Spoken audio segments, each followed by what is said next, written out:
Hello and a very warm welcome to everyone. I am Shreya Agrawal and you are watching our series Winning with Anti-Fragility. Today's dispatch focuses on banking. But before we deep dive this August panel, it's time to do some context setting.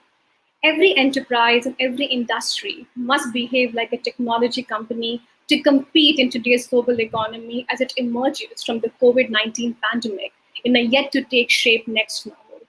The challenges and obstacles unleashed by the crisis have damaged the global social business fabric in a manner that is perhaps too indelible. And so the need to undertake continuous innovation in every sector, coupled with persistent economic uncertainty, makes leading a business today even more challenging. The impact on BFSI, banking, financial services, and insurance has been felt, and though there have been some regulatory onslaught post the 2008 financial crisis, banks and other bodies are still reeling despite trying to weather the COVID-19 storm. While the goal is to constantly innovate, whatever the response of these bodies may be, they must showcase values of leadership, endurance, growth, and resilience. And while all this is going on, we are still seeing the growth of another sector, neobanks. With the financial ecosystem shifting towards even more focus on customer experience and satisfaction, there has been an even bigger gap between what conventional banks offer and what the customers expect. It's the neobanks that are attempting to bridge this gap. They basically constitute an unorthodox business model as they marginally make money between money lending and inflow. To those who fear the security of it being compromised, advanced technologies like artificial intelligence, facial identification, biometrics make neobanking secure, as they say.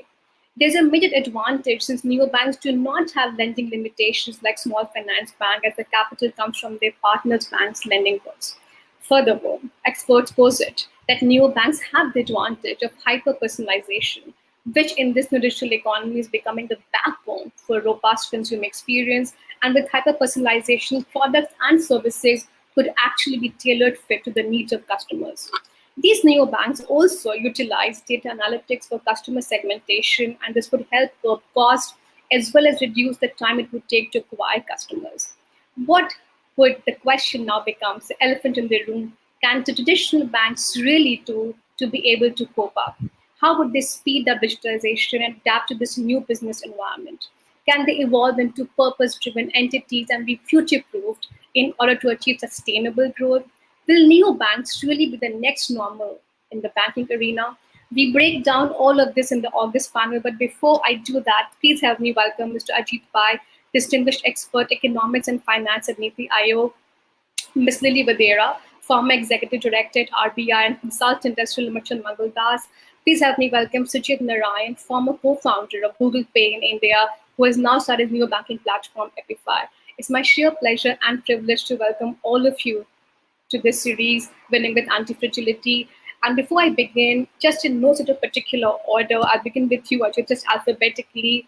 One would really like to understand from you that the ongoing COVID-19 pandemic, as you know, has accentuated the role of contactless delivery of financial services. Now, as society adapts to the realities of a post-pandemic post-pandemic narrative that we are into, technology is likely to play a much larger role. In fact, the two words that we have heard quite a bit loosely bandied around the entire pandemic really has been digital transformation. My question to you really is that we have about a 1.5 sort of year of work behind us. I wouldn't say behind us in terms of pandemic, it's already ongoing. But what role do you think the digital only banking model may play in providing critical banking services and contributing to the banking sector? So thanks for having me on this panel, Shrija. It's exciting to be around to hear the other opinions, as well as the questions that you're asking are questions that I think a lot of others should be asking more broadly. So to address the question head on, this past 1.5 years has been a very interesting experience where a lot of the foundation setting that the government had done helped out. So a lot of what happened with the Jam Trinity, the Jandhan, the Aadhaar, the mobility, creating a lot of that infrastructure, we bore the upfront costs.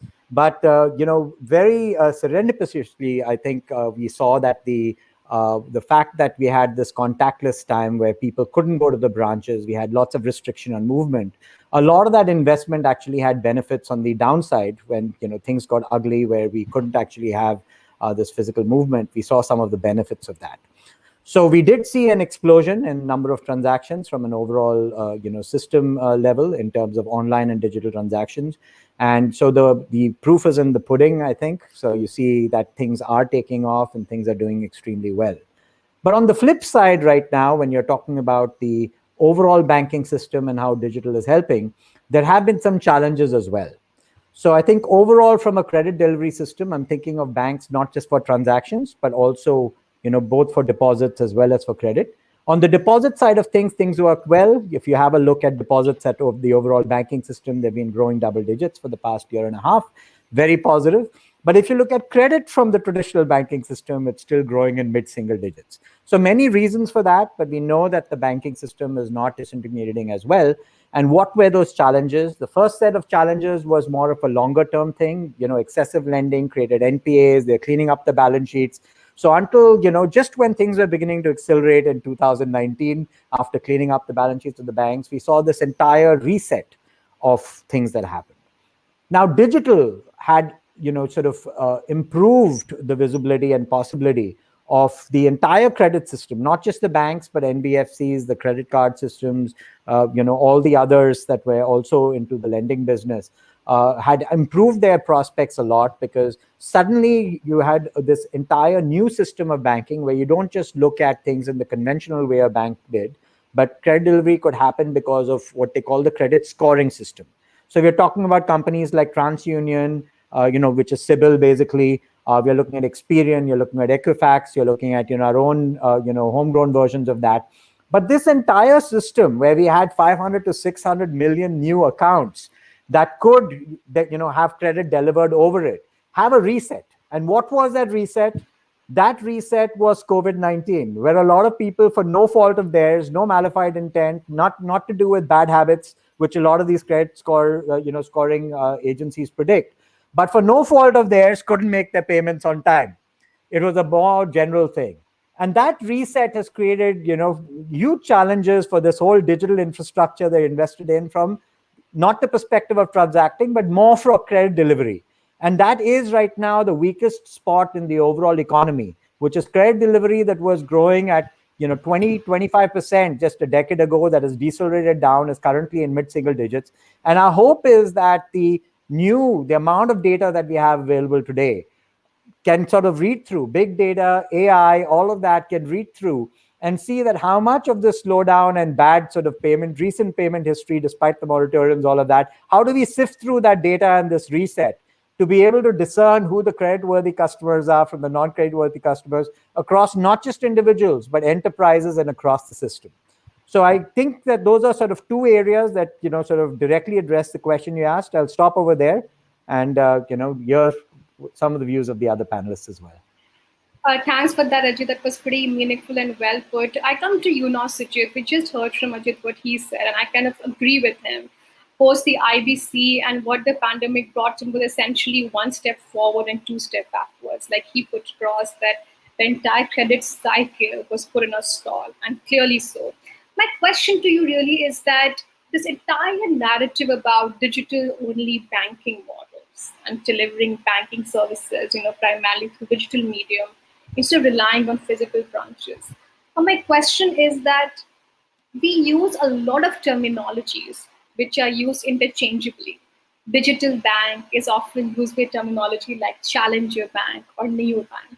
So let me ask you the first question. Are these the same?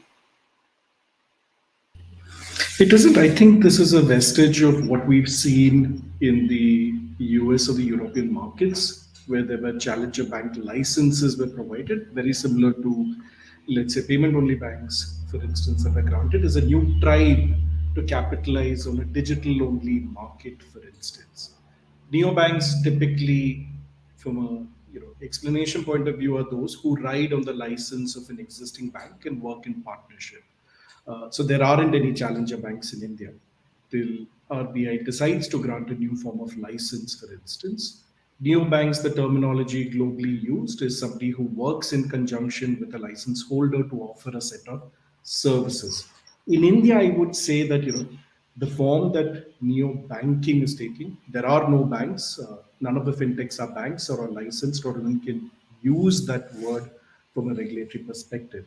I think what we offer is a new set of services in conjunction with a partner bank, not dissimilar to how payments evolved in this country. For instance, all of us are familiar with UPI and the traction that UPI has seen. UPI cannot be offered by a fintech unless that there is a back-end bank who sponsors this service.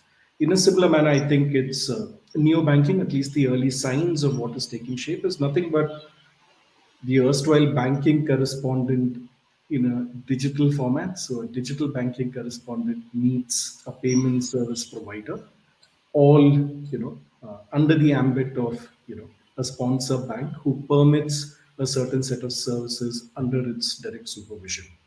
I think, Thanks for that clarification. Yes, yeah. Sujit. So, sort of moving forward to that, like you mentioned, that there aren't any challenger banks, and the entire new banking concept in India is essentially partnership with licensed traditional bank. That's how the new banking narrative sort of works here. The specifics of the digital-only banking model is clearly determined by the regulatory architecture in the country of operation. And globally, we have essentially seen kind of three models working out. One, of course, is the licensed digital bank. There's a digital unit of an existing licensed bank. So you have a YONO of SBI, DigiBan by DBS, or 811 by Kotak Mahindra. And then there's a partnership model between a customer-facing non-bank and licensed bank. So my question to you is that neobank is not necessarily recognized as virtual bank in India as of now. So what kind of obstacle and hurdles have you faced, or do you think you are facing? Does separate licensing create for their development? What really are the challenges?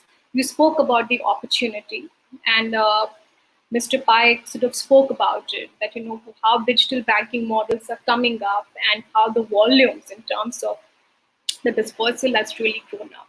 But I would want to understand from you, someone who has a new banking platform, on what really are the challenges, given the architecture in this country only allows you to work in partnership with a licensed traditional bank. I think there are a few things, right? So I think both the challenges, we see that as opportunity. Mr. Ajit reference to the simple fact that credit undertake has been slow, especially in the MSME, SME and the individual space, for instance. I think that's a space that fintechs are well capitalized to capture as an opportunity, for instance. I don't think fintechs would be able to do corporate lending at a fairly large scale because of balance sheet concerns to a larger extent. But the availability of data, for instance, especially for small merchants based on payments, based on inward remittances coming in, based on transactions, for instance, creates a massive opportunity. And the recently enabled account aggregator ecosystem, for instance, once it does take shape over the next couple of months and quarters, for instance, you'd see this massive opportunity getting, unbundled, for instance. Actually, if I can just step aside on this point, Srijan, just go slightly into a tangent. From a consumer lens, if you think about it, banking is four simple things in very simplistic terms. I need to store my money. I need to access and transact using my money. I need to invest and I need to borrow. If you think about it, the access and the transaction space, for instance, has got unbundled to a certain extent with the advent of UPI. We're seeing close to 3 billion transactions happening today. There are a lot of primary payments that would have otherwise be undertaken through your mobile banking app or net banking or in cash, for instance, has migrated onto these digital platforms. Similarly, if you look at the investment space, the single largest investing platform in this country, for instance, is a fintech. And so is the second and the third largest, for instance. Right? So there is an opportunity that is being created. The two spaces which still need a lot of intervention, both from a regulatory side, from an industry side, as well as from the fintech space, is on lending. Right? And there are two aspects of the cost of capital obviously becomes a factor, but also the availability of data now has got solved, for instance, to a certain extent. So I see a lot of progress happening there.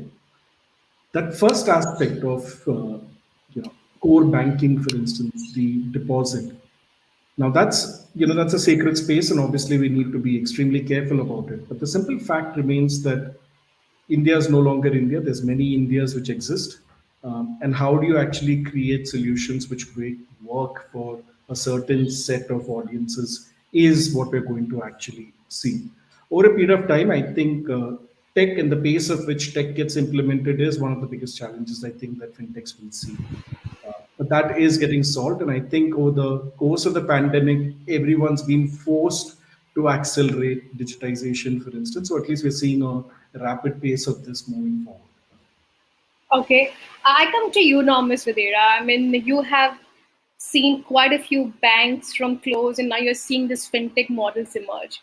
Before I get into the regulatory aspect and sort of get your brains on that, tell me one thing and help me understand. What is it that these new banks, or the so-called digital models, are being able to see, which an established traditional bank with years of history of consumer data is not able to see? Just to sort of counter Ajit's point and what he mentioned, that within India, there are many Indias, there are many kind of segments, and you have to perhaps tailor make solutions for customers. So, has the traditional banking space failed where the new banks are trying to grab the space? What really is your view in that direction? Yeah, thanks.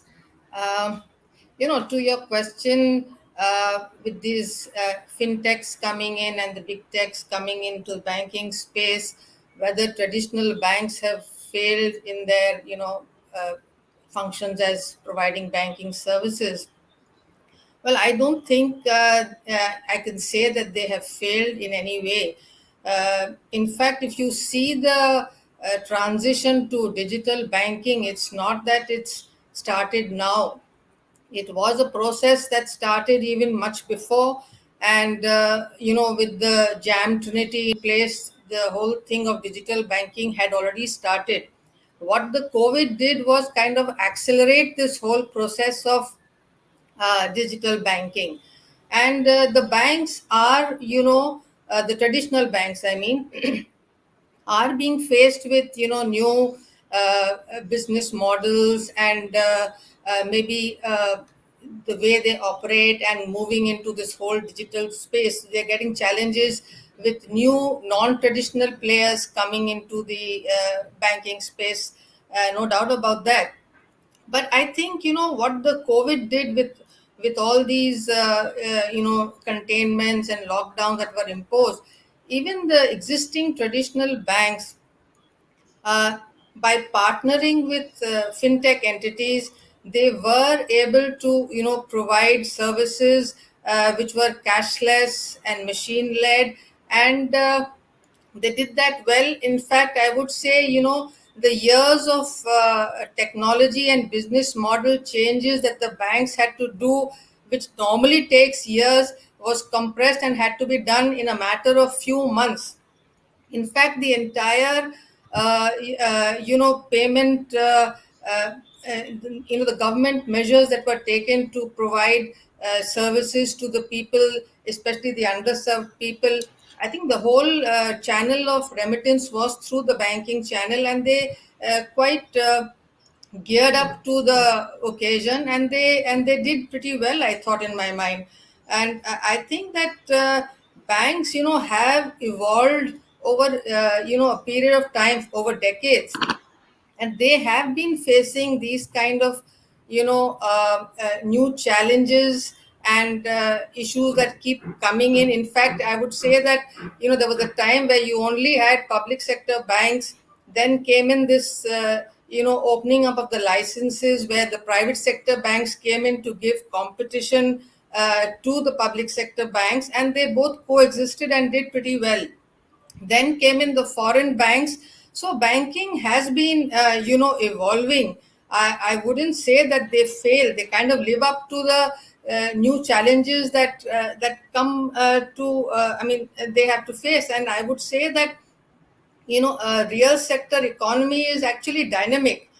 You can't expect it to stay the same all the time. So it is imperative that the banking system is flexible and competitive to cope with these, multiple objectives and demands made on it by various constituents of the economy. And I think an appropriate optimal banking structure is one which evolves in such a way that it accommodates the changing requirements of various constituents of the economy. And I think that's what the traditional banks did. Uh, in fact, I think going forward, what I see is I wouldn't say that traditional banks have failed and only we're going to see digital banks. I would, in fact, say that there would be some different segments of banks that will emerge, and I think the first type of banks that would be the larger banks that would have both a domestic and an international presence. And in that sense, we saw the consolidation happening in the public sector banks, which was a step in that direction. And then there would be these mid-sized banks which would cater to the domestic needs, and then of course the smaller banks like the payment banks or the small finance banks or the cooperatives. And then this fourth segment will emerge, which will be a mix of the traditional banks, which will be in a partnership model, and they would work as their agents and associates. Or there will be also banks which would be digital banks that would want to kind of interface with the customers directly rather than in a partnership model.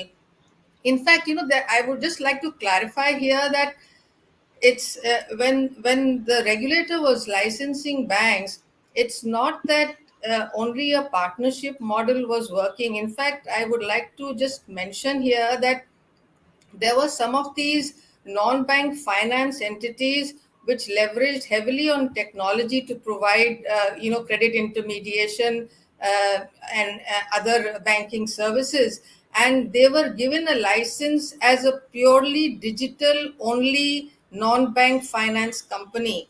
And the licensing conditions, apart from the usual licensing conditions, also had additional prescriptions in terms of ensuring the robustness and soundness of their IT systems, in terms of providing for an IT audit and things like that. So Reserve Bank did come out with a licensing for digital only non-bank finance companies.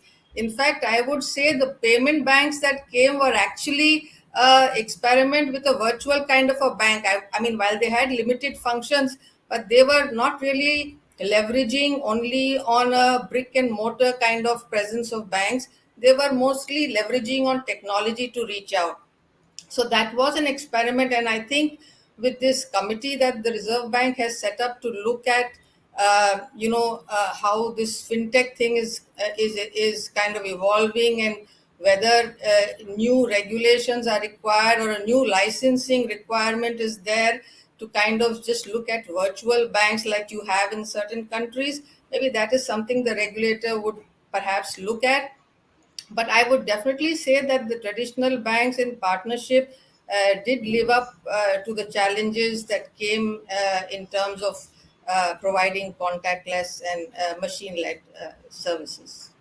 Thanks. Sujit, you have a huge supporter in Miss Vadera here. She's really rooting for neo-banking and how the partnership with banking model has worked. But she also mentioned that technology and what neo-banking really did was essentially brought into spotlight because of the COVID situation. And that really put you guys into the spotlight. So my question really to you, and I'll come to you, but I would just like to bring Mr. Pai in here, is that how anti-fragile is neo-banking really then? How long-term sustainably it is? Because we have this conversation about winning with anti-fragility. Of course, neo-banking emerged stronger because of stress.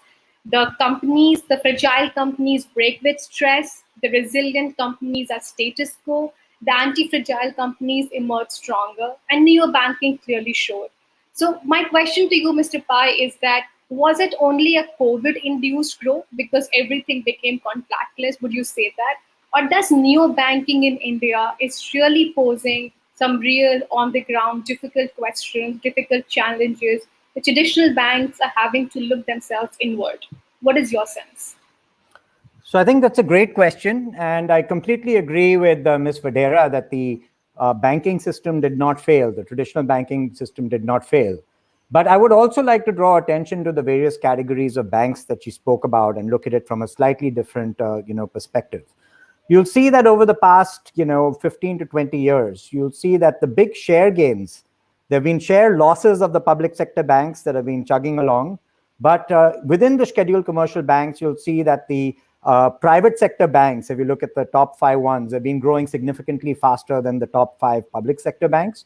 And you'll also notice more recently that the small finance banks, the top 5 of them, have been growing significantly faster than even the private sector banks, the largest private sector scheduled commercial banks. So there's more to it than just overall traditional banks and new banks. There's also another element, which is that, the larger the ship, the more difficult it is for it to turn. So while I do agree with Ms. Vadera that the banks, or the large banks, have done a tremendous jobs in, being leaders in technology and bringing it there, it's much more difficult to change when you have thousands of branches, lots of legacy, more difficult to make those changes than someone that is newer, that can start from a cleaner without long legacy. And I think that trend we've seen in these tremendous difference in growth rates. And so I'm very, very optimistic about these neobanks growing and transforming as they become larger and start becoming more material as a percentage of the overall economy. So there is this different element that new technology, not just in banking, but if you look across sectors, you look at telephony, you look at any area, there's always what you call the shackles of incumbency, of being on the old sort of technology, being the dominant player, very difficult to change. And anytime something new comes, you can, sort of adjust and sort of pick up, areas where the legacy will find time to change. And I think that's the big opportunity right now, which is big behemoths will find it difficult to move as quickly, and new players and smaller players, as they keep coming, in sequence, will find it faster and faster. So I think that's that would only be the only sort of additional distinction I'd add over there. I'd add that something that is new has a chance not to get stuck in a lot of legacy and incumbency issues and can actually build from scratch. That said, there's another very second and very important point for neobanking that I think all 3 speakers have brought up, which is that there is this element of providing services to those that are underserved. The single biggest sort of advantage that the traditional banking system had was cost of capital. But if you don't get a loan from a traditional scheduled commercial bank at 8% or 7%, your next option used to be 36%. The good news with this entire proliferation, and why I'm optimistic on neobanking as well, is there's the price elasticity with the growth in this area of neobanking, piggybacking off the traditional banks. If you look at a lot of NBFCs, a lot of the borrowing from banks to NBFCs has been growing at a very rapid pace, between 20 and 50% the past 2-3 years. You can see that the ability to service that additional layer, which the scheduled commercial banks, because of their cost structure, their legacy infrastructure, find difficult to cater to. Both the NBFCs as well as the neobanks have been stepping in and feeding that. And the cost of capital over there has been coming down very rapidly. So you're now able to, while they're still high, we're still in the mid to high teens there. Ideally, we want the gap between the traditional banks and these other alternative formats. If you can't get that loan because the traditional bank rules are not flexible enough, to be providing these loans, that someone who's credit worthy or just misses the scheduled commercial bank, so he can't get that loan from there, he shouldn't have to be penalized with double or triple. There is a possibility for that 15% loan, that 16% loan, and I'm seeing that happen as we speak, which will allow a much, much more, credit to be extended by this whole new genre of NBFCs and these neobanks that we're seeing. We spoke about the opportunity, but what should be the risks playing in mind? And I must tell you this, that I went for a fellowship recently to London, the Chevening Financial Services Fellowship. And just to your point of this shackles of incumbency being thrown away, whenever we do something new, I must tell you that UPI is a cynosure of all eyes across the world. Even London holds us in such high stead and high regard as to what we have done with our FinStack option. So my question really is that what really should be the playbook for India on this neo-banking model? There are different countries following a different kind of playbook, regulatory, the architecture. I'll get you, Ms. Vaderas, your view on the regulatory architecture, and then we definitely have some talking to do with Sujit on new banking. Yes.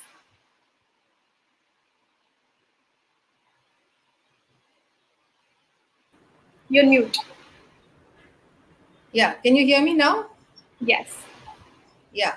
So, on this, the regulatory space around this digital banking, well, of course, that is something which I have just mentioned earlier, that, the Reserve Bank has set up this committee, which is kind of looking at, whether newer regulations or are needed to kind of deal with this, the fintech revolution which is happening in the banking space. So that is clearly something to watch out for. But a couple of things that I would like to kind of mention here is, while there is this partnership model between the traditional banks and the fintechs. Some of the issues comes in terms of being able to kind of share the data.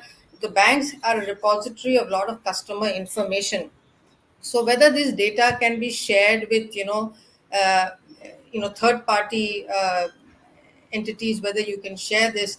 So this whole issue of open banking is something which is gaining a lot of traction these days. Open banking is where you have this thing to kind of the banks being able to share customer permission data with third party players.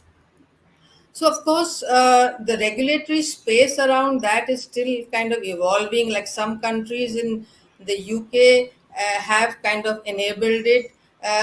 But then there are different approaches that are being followed by regulators. In some cases, they allow the information to be shared only with regulated entities and nobody else. So even if it goes to a third party, that third party should be a regulated uh, entity. The other approach that is coming across is, that let the market play out and see how it evolves, and not really intervene at this stage, just wait and watch. And the third approach that is coming out is, the regulator can only kind of lay down the broad parameters in terms of, the technical specifications and standards that should be followed, and then leave it open. I think in India, as of now, if you've seen the account aggregator, platforms that have kind of emerged now, it's a mix of, allowing customer data to be shared with somebody, provided the customer has given its consent.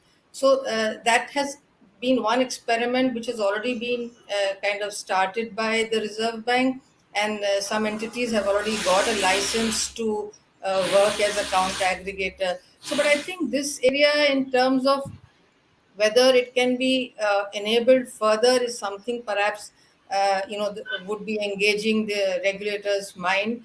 And the other issues, while it's great that this fintech revolution is happening, I think a lot of other issues that would be in the regulator's mind would be to ensure data privacy and data protection area issues.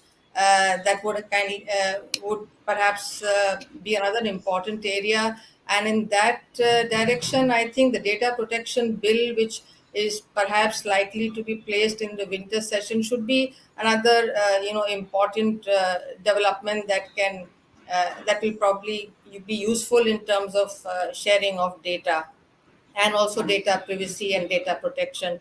So I think that's one is another area that would be kind of engaging the regulators mind. And in addition to that, I think these uh, the the risks that are exposed in terms of cybersecurity risks and things like that, which are coming on, I think a lot more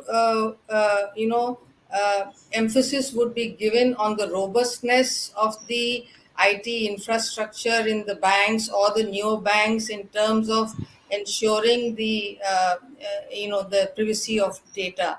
So I think that will be another important area that would evolve. So I think these are some of my thoughts that I thought I can share with you. Okay, we spent some time on regulatory clarity, we spent time on opportunities, challenges, risks. Now I think let's get on to the business of neobanking. And I would like to spend some time with you, Sujit, on this. There were two or three aspects I would like to understand from you. First, how difficult or easy sell it is to traditional banks to partner with you, from when you started to where you have reached right now. If I'm a Kotak Mahindra bank, I can come up to you and I can always tell you that, hi Sujit, I love your work, what you did with Google Pay, but I already have 811. I am a DBS. I'll say the same thing to you that I have a DigiBank. So how are you pitching? If you were to do me a demo of your elevator pitch to Kotak Mahindra Bank or to a large bank, how does that sound like or look like, and how difficult or easy it is now? I think it's very difficult. It's not easy. That's What candid a and well said. For instance, I think we've been through the same challenge even during early UPI days, for instance. On a lighter Sujit, note, you want to remove your headphones? I think it's better. You remove your headphones. Yeah.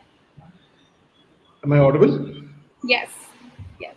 So as I was saying, like I think on a lighter note, one of the largest banks had asked us what Google had to do with UPI. Fast forward 4 years, I think the answer is obvious. So some of these things are not obvious. For instance, right, the power of technology, customer centricity, for instance. Now everyone talks about customer centricity, but for centricity in the digital age means vastly, a different dimension, for instance, right? Which is a lot more easier. The ability, for instance, for me during COVID to change my address online in a banking app, for instance, is something that has now become pertinent, which otherwise wouldn't have been possible in a so simple things like that, for instance, right, need a completely different thought process, because the conventional answer would be you can walk to a branch and you can submit n number of papers and then we will take it, and 48 hours later this will get action.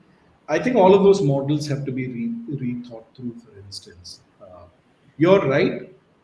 Banks, especially traditional banks, do not have an incentive, for instance, today to partner. Thankfully, not all banks are equal. So there are certain banks, for instance, which would want to gain more market share, who are slightly more agile, for instance, and that imbalance will always remain. So you will always have banks willing to partner.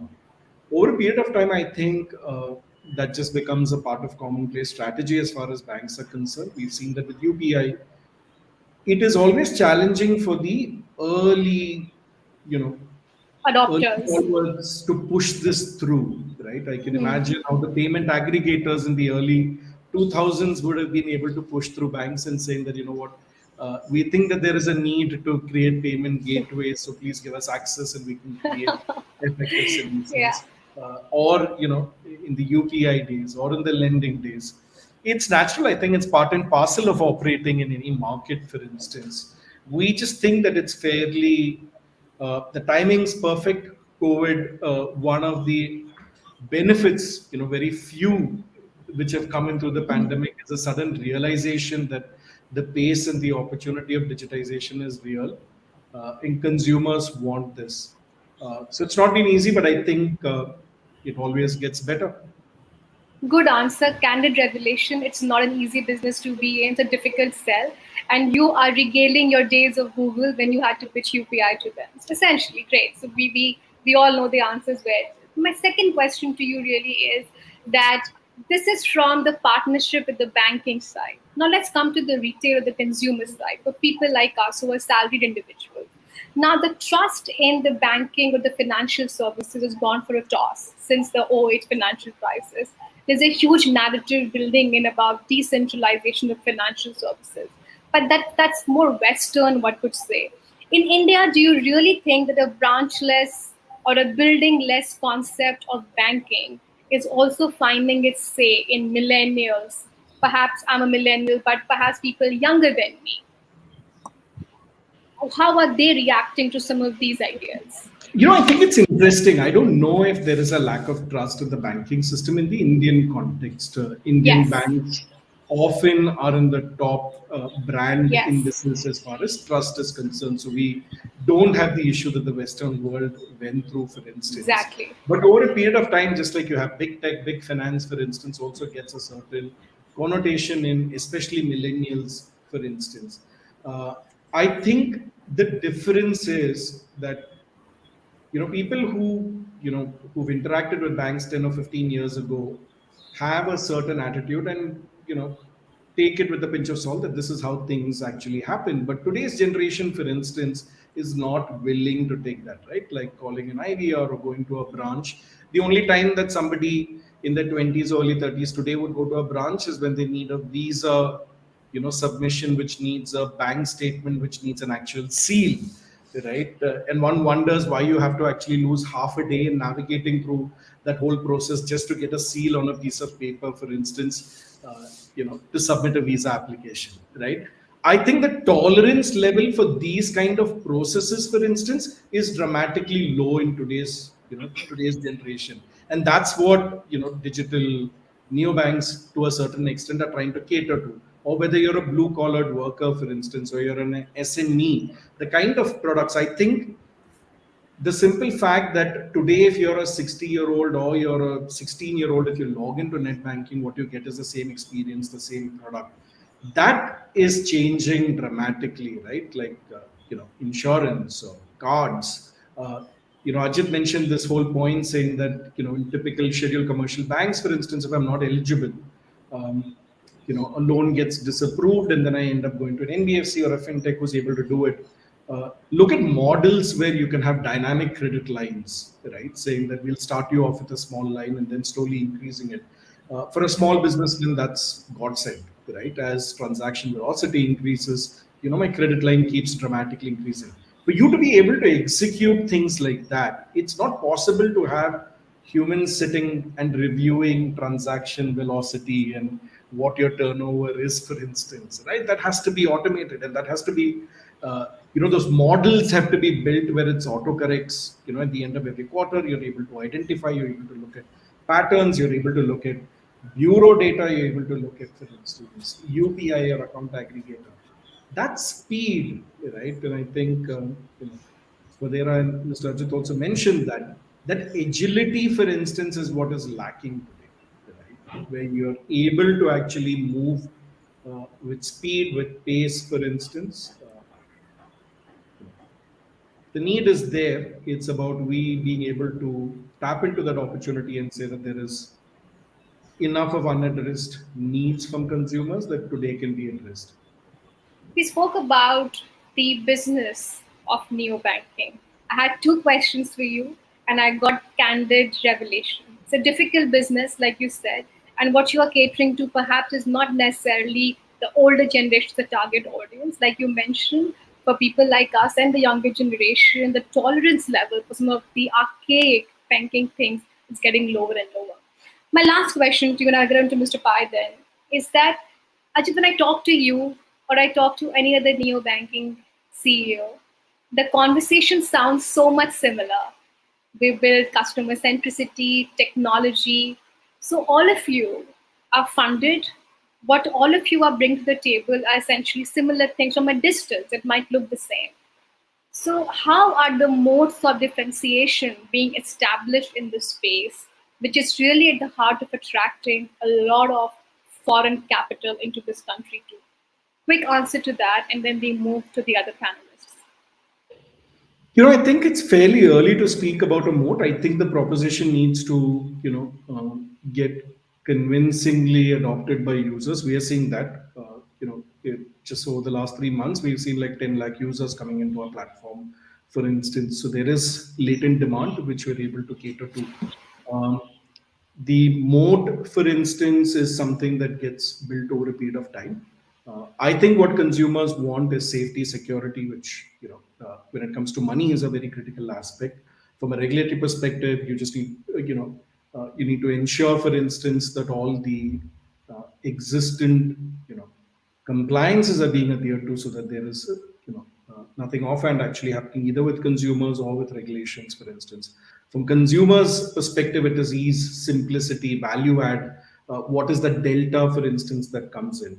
I think more interestingly, Shrija, is the simple point, right? Like we get used to banking and we don't shift our bank accounts, right? We sign up and we use a bank account, and there's no reason to shift because you don't think that the next bank account offers something dramatically different. I think that's the challenge for neobanks or fintechs in this space, saying that there's a vastly superior offering, for instance, which can come in.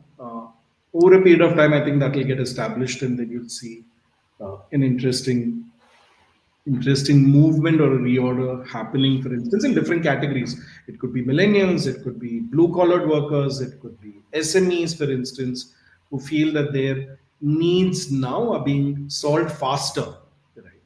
Faster and in a simpler way with newer tech driven entrants. Okay, I come to you now, Mr. Pai. We heard Sujit and he took us dwelling down deeply into the business of neobank from a practitioner's perspective. I want to understand from you that how do you think this relationship between the established traditional licensed bank and these newer models will play out?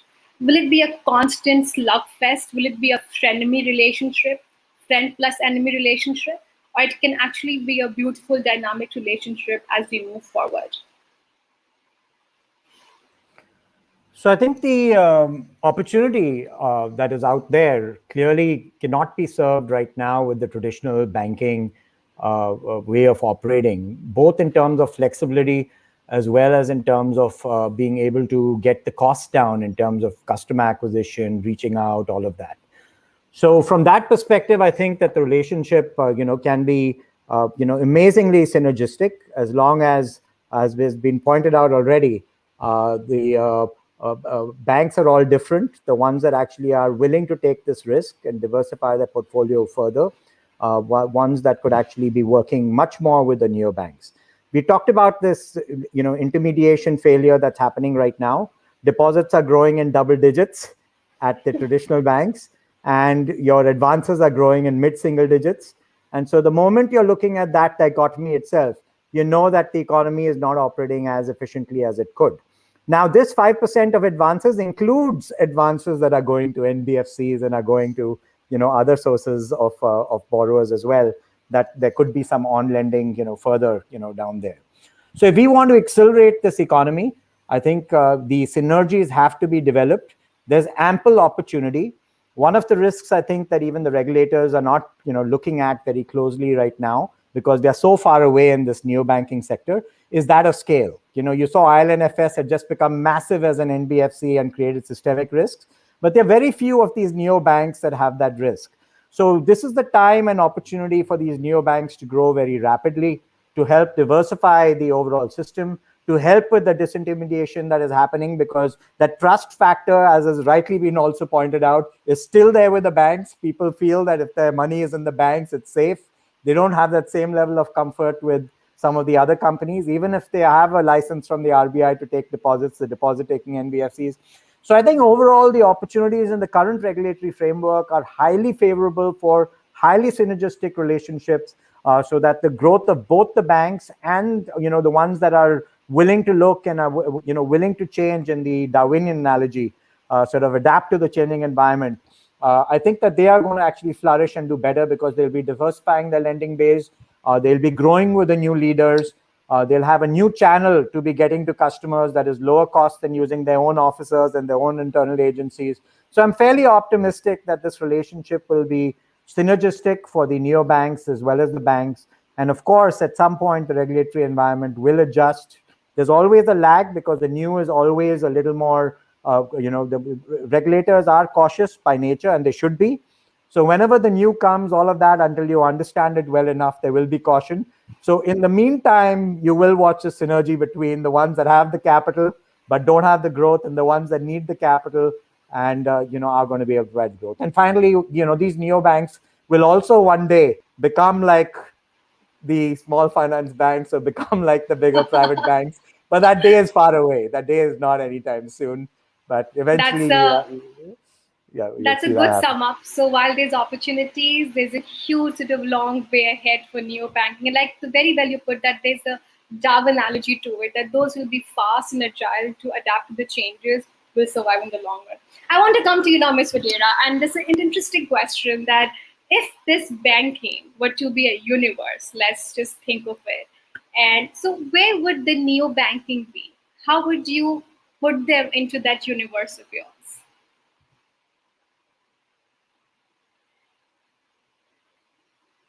Yeah, I upon that in terms of where these neobanks would feature in this entire banking universe.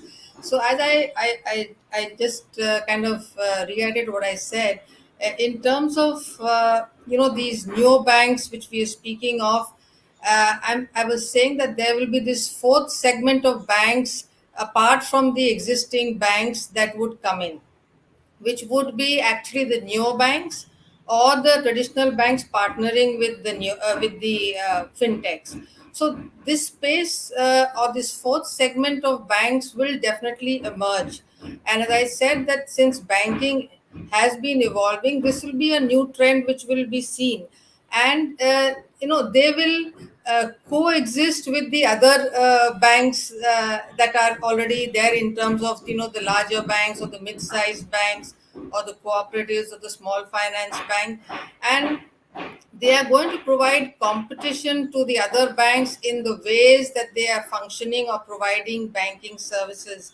And I think if any other bank which is there in that universe needs to kind of live up to the competition or the challenges or the business potential that the neo banks bring in, they will have to kind of adapt and up their technology investments, skill their workers to be able to kind of meet this new competition. So I do see that there will be a good coexistence of these banks, and new banks or the traditional banks in partnership would definitely be there in the banking universe.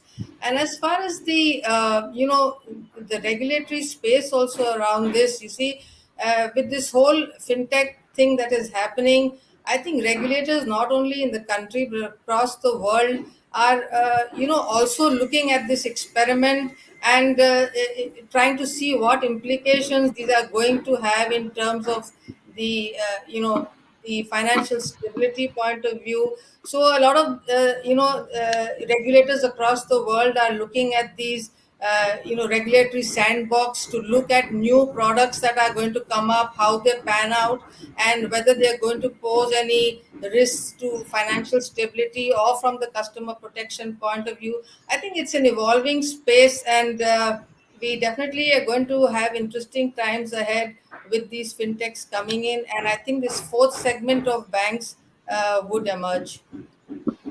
Okay, so Sujit, I think you have a difficult sales pitch for traditional bank, but I think here on this panel, you don't necessarily have to sell yourself difficult because one actually called you that neo banking and banks they can be a great synergistic relationship, and Ms. Fudera said it will be the fourth sector of banking that will emerge.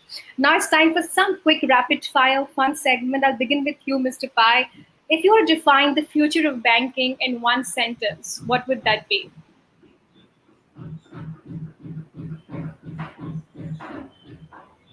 So I would say that, I mean, in one sentence, it's challenging, but let me put it this way, that private credit in India today is among the lowest of the G20.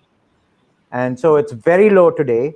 And with all the formalization that's taken place over the past 5 to 7 years, I'm optimistic that private credit will grow and drive this economy into double-digit growth once we get our act together. And I think that the future of banking is the one sort of link that is going to be driving a lot of that private credit, but in consonance or in working in synergy with other channels, including the neobanks. Your one word of advice or caution to Sujit on this panel today.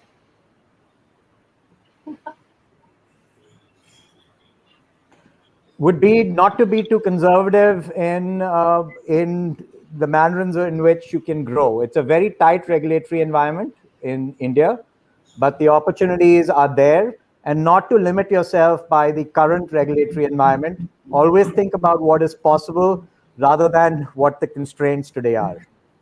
Well said. Ms. Vadera, I come to you now. Same question. If you were to define the future of banking in one sentence, what would that be? Yeah.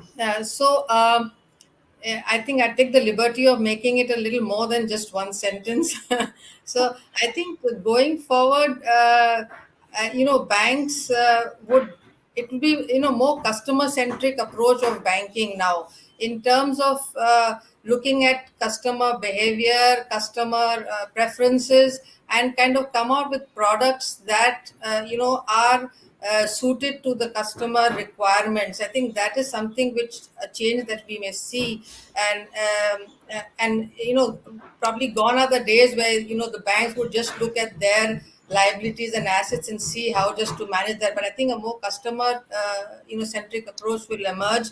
And I think with this leveraging of technology, I do hope that the financial inclusion agenda would perhaps get extended further in terms of giving better credit intermediation by leveraging on technology and big data rather than the focus on collaterals. Okay. I come to you now, Sujit. What is the book that you are reading these days? Sapiens, I go back to it for instance. Okay. And what is the one thing about your business which keeps you awake in the night? So I think we look at building a business which can cater to hundreds of millions of users, right? So when we start thinking at that scale, for instance, you're looking at decisions and trying to figure out how can you build something which is scalable, configurable, and highly personalized at a unit of one, right? Like why can't financial products be configured by consumers, for instance, drag, drop, create your own product? That would be brilliant. Some of these things don't exist, and trying to build these out in conjunction, for instance, with multiple partners, for instance, I think that keeps us awake.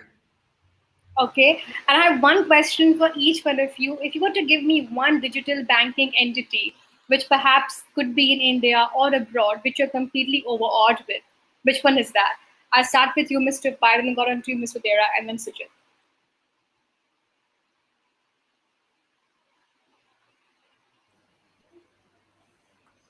So in terms of, I think it's a payments bank, probably.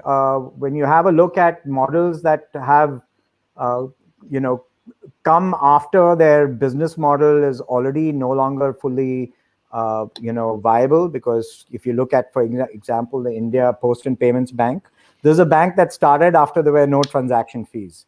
So it's a pretty amazing model on how quickly they have grown despite these huge challenges. But figuring out what this amazing architecture of having all these post offices, about how we are going to get this bank to finally make money and continue its growth, is things that we are all thinking of, and I hope others are too.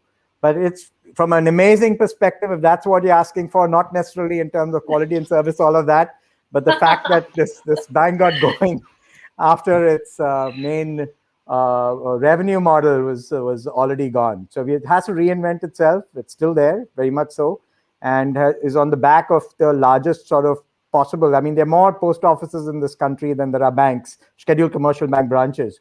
So it'll be interesting to see from an amazement perspective about how that entity transforms. Ms. Vadera, what about you?